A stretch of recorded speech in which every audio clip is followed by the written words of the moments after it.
Today is day 342 of the October 7th war. The first item I want to discuss today is this. UN Secretary General Antonio Guterres said that Israeli airstrikes targeting Hamas terrorists at a school being used as a shelter in Gaza killed 6 staffers from UNRWA. Guterres tweeted, "What's happening in Gaza is totally unacceptable. 6 of our UNRWA colleagues are among those killed." UNRWA called it the highest death toll among its staff in a single incident. That sounds very serious. What does the IDF say about this? Well, I just saw a statement posted by Lieutenant Colonel Nadav Shoshani, the international spokesman of the IDF. Let me read it to you in full. He said yesterday the Israel Air Force conducted a precise strike on terrorists who were operating inside a command and control center embedded within a compound that previously served as the Al-Jaouni school in the area of Nusayrat in central Gaza. It continues, upon receiving reports claiming that local Palestinian UNRWA workers were killed as a result of the strike, the IDF requested that the agency provide details and names of the workers in order to thoroughly review the claim. To date, no answers have been provided by UNRWA despite repeated requests. Statement ends, furthermore, an IDF inquiry suggests that a significant number of the names that have appeared in the media and on social networks are Hamas terrorist operatives who took part in terrorist activities against the citizens of the State of Israel and IDF troops. Everyone's always asking me, what can they do? Well, here's something. Whenever UNRWA says that its employees were killed in a strike, and Israel says that actually the IDF targeted Hamas terrorists, there's a very simple question to ask UNRWA. What are their names? What are their names? You almost never see UNRWA publish the names of the employees it said were killed. Is that strange? Why is that? Think about it. Give me your answer in the comments. Here's something you won't hear me say very often. A European Parliament is doing something right.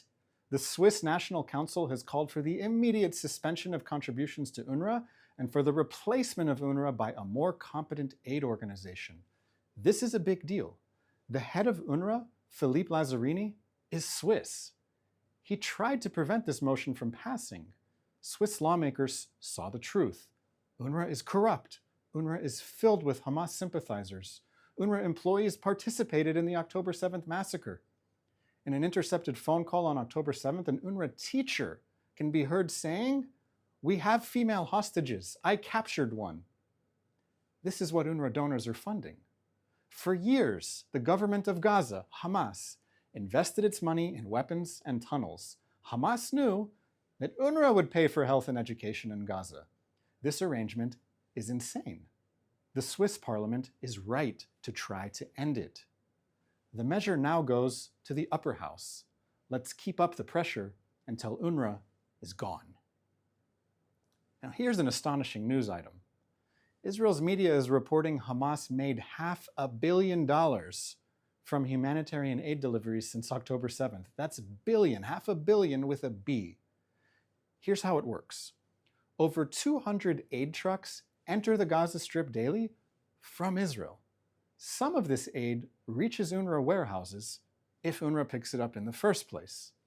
Hamas takes the aid from the UNRWA warehouses and then sells it to the Gazan population. Hamas uses this free money to pay its fighters. Is this why the UN and NGOs keep pushing the starvation lie? So that Hamas will get more money, so that Hamas can stay in power, so that Hamas can carry out more massacres? UNRWA is a Hamas front. Its employees are tied to Hamas. Humanitarian aid from generous international donors is just another revenue stream for UNRWA's Hamas bosses. It's a disgrace, and it's another reason why UNRWA must be dismantled. Why is this important? Israel is breaking Hamas on the battlefield.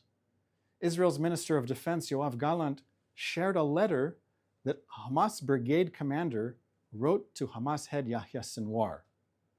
The letter said at least 50% of Hamas's men have been injured or killed. Only 25% of Hamas remains. 90 to 95% of rockets are gone. 60% of personal weapons are gone. 65 to 70% of anti-tank weapons are gone. Israel has significantly eroded Hamas's military capabilities. We need to ensure that Hamas isn't allowed to survive today to continue murdering and hostage-taking tomorrow. We need to keep up the pressure on Hamas and increase the pressure on Hamas's backers, Qatar, Turkey, and Iran, so that Hamas lays down its arms, ends the war that it started on October 7th, and releases every hostage. One final item today. The government of South Africa's so-called genocide case might fall apart. South Africa is trying to delay a deadline in its genocide case at the International Court of Justice because of a lack of evidence pointing to genocide. Less than 3 months after Hamas's October 7th massacre, South Africa claimed a genocide at the ICJ. Genocide, not by Hamas, but by the side that was massacred. Nearly a year after Hamas's October 7th massacre, South Africa is asking the ICJ for more time to find the proof. Remember that South Africa tried to use its case at the ICJ to prevent Israel from entering Hamas's last stronghold in Rafah. Remember that there were charges that Iran paid South Africa to make the case at the ICJ. Remember that on October 7th, South Africa condemned Israel.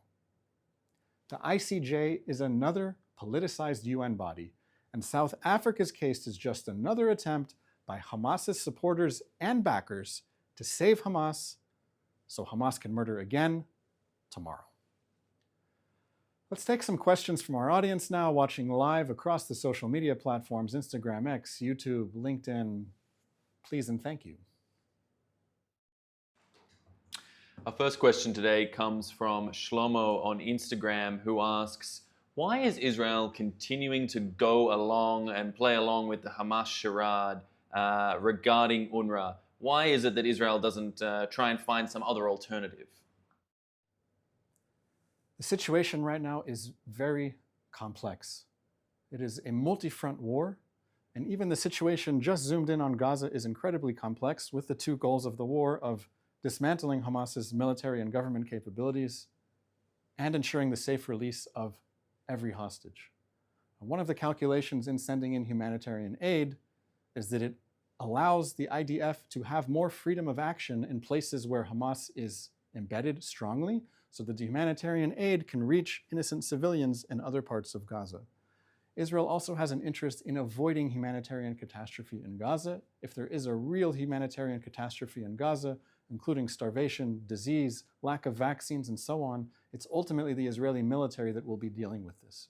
So everyone has an interest in preventing humanitarian catastrophe and ensuring a minimum amount of aid does enter to Gaza so that the IDF can have sufficient freedom of action, and we hope that some of the aid can reach the hostages that Hamas is holding in its terror dungeons underground. In some cases, as we have seen, the hostages have been kept in horrible conditions and are not receiving the aid. This is something that Israel is continuing to look at and continuing to assess its policy, and ultimately, once the war is over, we will need to find an alternative to UNRWA, a legitimate aid organization that delivers aid based on need and not connection to the Hamas regime, which will eventually be gone. Our next question comes from Jefferson and Eve on Instagram, who asks, how do we ensure that any UNRWA replacement doesn't just become another terrorism front? There are no guarantees. There are only actions that we can try to foresee, and there are unforeseen consequences. But we know the facts about UNRWA. We know that it is a Hamas front. We know that it is a huge employer in Gaza. We know that UNRWA is not really an international organization. It's a Palestinian organization with Palestinian staffers and Palestinian employees, and it's employing local Palestinians in Gaza. Who are the local Palestinians in Gaza? You guessed it, Hamas is a significant portion of the locals in Gaza that UNRWA is hiring. Whether they are part of Hamas's military is one thing, whether they are sympathizers, whether they are helpers, whether they are family members. It's run like a mafia in Gaza, and the main indication of that is the amount of Palestinians in Gaza that it's employing. A lot of people think UNRWA is this UN international organization. It's not true. The head of UNRWA is always a foreigner, usually a Westerner.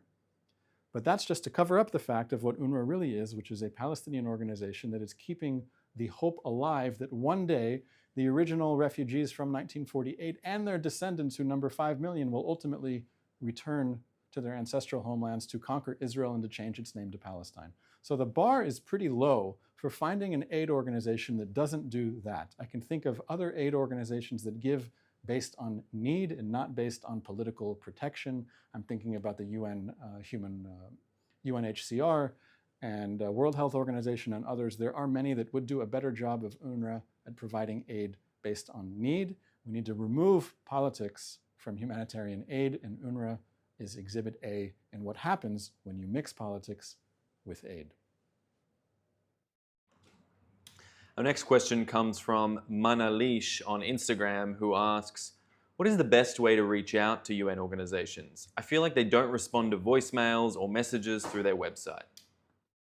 As far as I'm concerned, the best way to reach out to UN organizations is by publicly shaming them and by reaching out to your own governments that are funding these UN organizations. The UN itself does not answer to individuals around the world. The United Nations is an organization composed of its member states, and it is these member states that have the ability to shape the way that different UN agencies operate. Now, specifically with UNRWA, it has the name UN in its title, UNRWA, United Nations Relief and Works Agency. That gives people the impression that it is a United Nations organization like many other different bodies that receive directly funding from the United Nations. But UNRWA is not that. UNRWA receives its money separately from the United Nations. So of all the countries in the world that are giving X amount of money to fund and operate the United Nations, that's completely separate from UNRWA. UNRWA does its fundraising separately, and you can go to UNRWA's website and see where their money comes from. You can see which countries are backing UNRWA the most. We're talking about the United States, the European Union, Germany, Sweden, Switzerland. These are the countries that are choosing to give money to UNRWA, and therefore it's up to the citizens in these countries to pressure their own governments in their own way to ask their government to stop funding this Hamas front group, which is what UNRWA has become. So the best way to do it is by engaging in local politics, public pressure, a bit of shaming. But the United Nations is not a democratic organization in itself, nor are a significant amount of its members. So appealing to the UN will likely fall on deaf ears. Our next question comes from Ramona on YouTube, who asks, the ICC's chief prosecutor has been reported to the Bar Standards Board for allegedly making false statements about Israeli Prime Minister Benjamin Netanyahu and Defense Minister Yoav Gallant. Is the ICC an utterly compromised and politicized organization? I think it is, and we'll see the truth come out over time.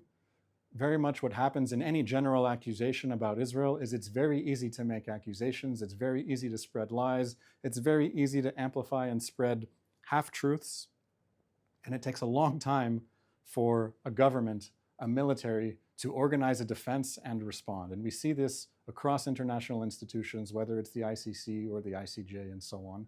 It's also worth noting that Israel is not a party to the Rome Statute, and it is therefore not subject to the ICC's jurisdiction. The United States is also not a member of the ICC, and the reason it's not is because it knows that it's a corrupt institution that has been hijacked by anti-Israel forces around the world. There have been reports coming in of Israeli troops raiding weapons sites in Syria. Can you tell us anything about this and what the latest details are? I saw these reports. I don't have more details. If you want to keep up with the breaking news, I suggest going to Times of Israel, Jerusalem Post, and so on and seeing what's being reported. But when I saw that Syria was in the news in this regard, that the IDF has carried out some strikes or even perhaps some kind of raid on the ground, I immediately understood how to place it. Syria, if you've been paying attention, is one of the 7 fronts that Israel is fighting against the Iranian Ring of Fire. This war that started on October 7th is not just confined to Gaza, it's the West Bank, it's Lebanon, it's Syria, it's militias in Iraq, it's the Houthis in Yemen and Iran. So Syria, which borders Israel, is one of the 7 fronts.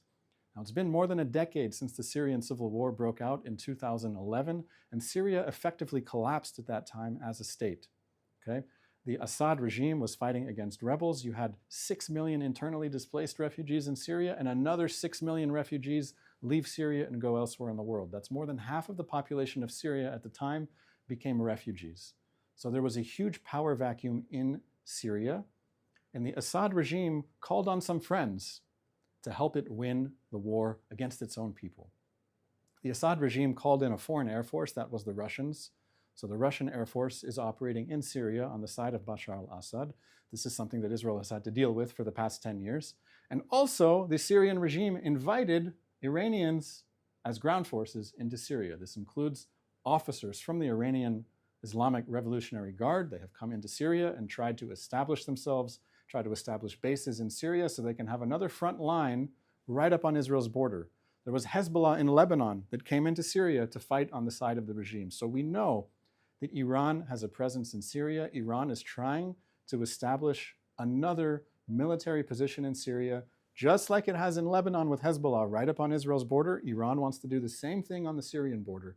And Israel's policy in response to this Iranian effort is no, we're not going to allow Iran to establish itself militarily in Syria. So when I see the reports that Israel is doing more to stop the Iranian entrenchment in Syria, it makes sense to me. Iran wants to light the Middle East on fire and watch it burn. Israel's trying to put out the fires. And our last question today comes from Talia on Instagram, who asks, with less than a month to the October 7th anniversary, how can Jews and supporters of Israel around the world prepare for this horrible, horrible day of remembrance? Unfortunately, it's not just the one-year anniversary of the October 7th massacre, but it comes at a time where the war is ongoing. This is not a period of time where we say, oh, October 7th was back then, and it's still going. We have to remember, it's still October 7th. There are still Israeli hostages in the terror dungeons in Gaza. So as important as it is to look back and remember and to experience solidarity and to rally for what we believe in, we must also look at the present and the future, and that this is not over yet. We need to increase the pressure on Hamas and Hamas's backers, Qatar, Turkey, and Iran, so that Hamas will feel the pressure, that Hamas will stop demanding an impossible ransom to ensure the safe return of the hostages and the end to this war. I hope in another 365 days we're not marking the second anniversary of the October 7th war while the war is still going on. I hope the war will be over. I hope the hostages will be home. I hope that Hamas will not be in power in Gaza anymore, and we can seriously talk about a day after. But until that happens, we need to stay focused on the war, on our messages, and I hope next year, the situation will be different. And it will only happen if we stay together and remember what we are fighting for. That's all the time we have for today. We are here Sunday to Thursday, 3 p.m. Israel time, 8 a.m. on the East Coast. We're on all the platforms. And as always, please follow me personally on social media. On Twitter, X, my name is Paul Rubens, Paul-Rubens, and on Instagram, Ruby Guides Israel, R-U-B-Y Guides Israel. If I wasn't able to get to your question in this live, feel free to send me a DM, and I hope to hear from you. Wishing you all the best and a safe and quiet weekend.